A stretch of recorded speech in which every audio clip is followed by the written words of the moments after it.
Do any of you guys remember the game Spore? It was one of the most hyped releases of 2008, but just as quickly as its momentum rose with more trailers and gameplay demos, so did its legacy disappear in an instant upon release.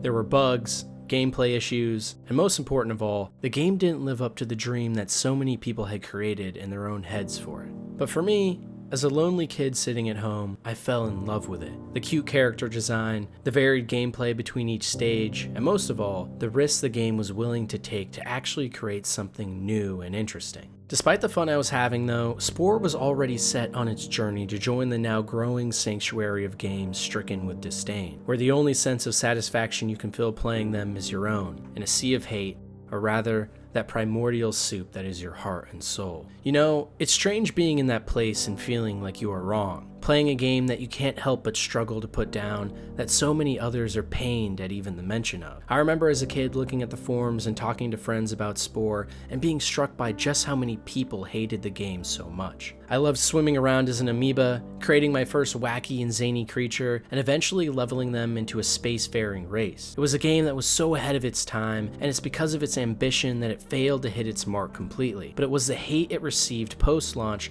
that buried its potential future in the zeitgeist of most people's minds forever. But that doesn't mean it's completely lost, because all games, all art, have those out there who find devotion in it all, who for whatever reason can't help but find a sense of love in its creation. And Spore isn't the only game like this, there's so many others too. For a lot of people, Fallout 4 was where Bethesda stopped being the studio they once admired and loved. It was a game with less RPG elements than previous titles, a forgettable main story, and a lack of real choice and interesting consequences. In a lot of ways, it was the ridiculed stepchild to what many regard as the greatest RPG ever made. But also, it was a game that housed so much to love too, that a lot of people seem to have ignored entirely.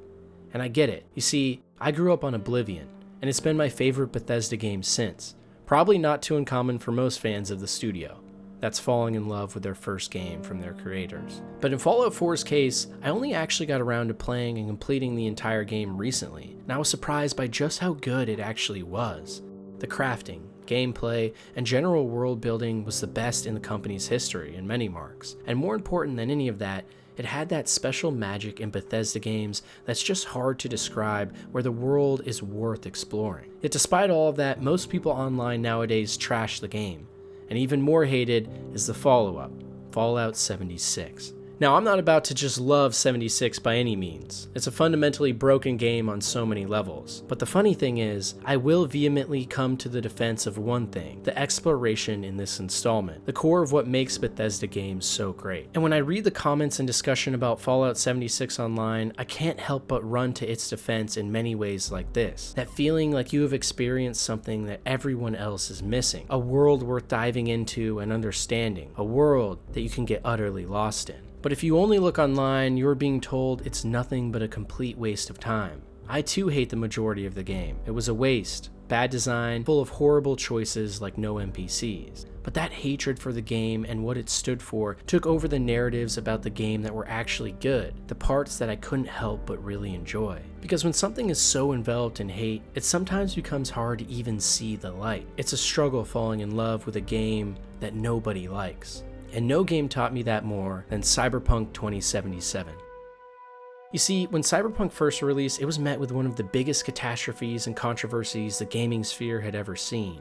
One of the most hyped games of all time, that was supposed to be the greatest game ever made and the future of RPGs from the darling studio of an entire industry, fell flat on its face. But that's just the thing. For me at least, it wasn't a failure at all. I distinctly remember being so excited on release day, finally getting to play the game, and being swept up with the bewilderment of just how much I liked it. The city was the best I had seen in any game ever, the characters were immediately interesting, and I wanted to know everything I could about the world. But as I started to read more and more hate online in the days past the release, I started to wonder if I was just wrong.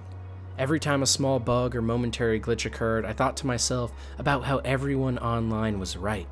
I started to overanalyze each quest and each story and pick it apart as my love began to wane for the game. But then I got to the final act, where I met with Johnny Silverhand in the oil field, talked with Pan Am around the campfire, listened to Carrie play his song to the sound of roaring waves of the ocean, and swam deep underwater with Judy as she expressed the pain which made her so vulnerable. It was moments like this that made me realize it was okay to not agree with everyone. You know, previously I was so fixated on review scores, on what my favorite YouTubers had to say, and what the general consensus was. And truly, if anything, my opinion was nothing more than an amalgamation of so many others. But Cyberpunk proved to me that it's okay to fall in love with something that everyone hates. Because it's only when you can decide for yourself what is truly meaningful that it becomes meaningful. It's hard absolutely adoring something to your very core and seeing everyone around you lambast it. It feels like you're playing a completely different game than everyone else. In Cyberpunk's case, for every time someone else saw a bug, I saw a moment I'll never forget. And that doesn't mean it's wrong to hate games either. Depending on your experience with Cyberpunk, it may be 100% justifiable that you were angry, and even to this day, you might not jive with anything the game has to offer. But the key there is that there really is something special about making up your mind on your own. Many of you might not know this, but the first video I made on my channel that started my initial growth was actually a video about how everyone was wrong about Cyberpunk. How the game was actually one of the best I've ever played, long before that became the popular opinion to have. And it was only by sticking to my true beliefs and fighting for something I truly felt deep in my heart had so much meaning that I realized how many other things I might be missing out on too. And it's that exact moment that led me into finding now some of my favorite games of all time, like Prey and Weird West.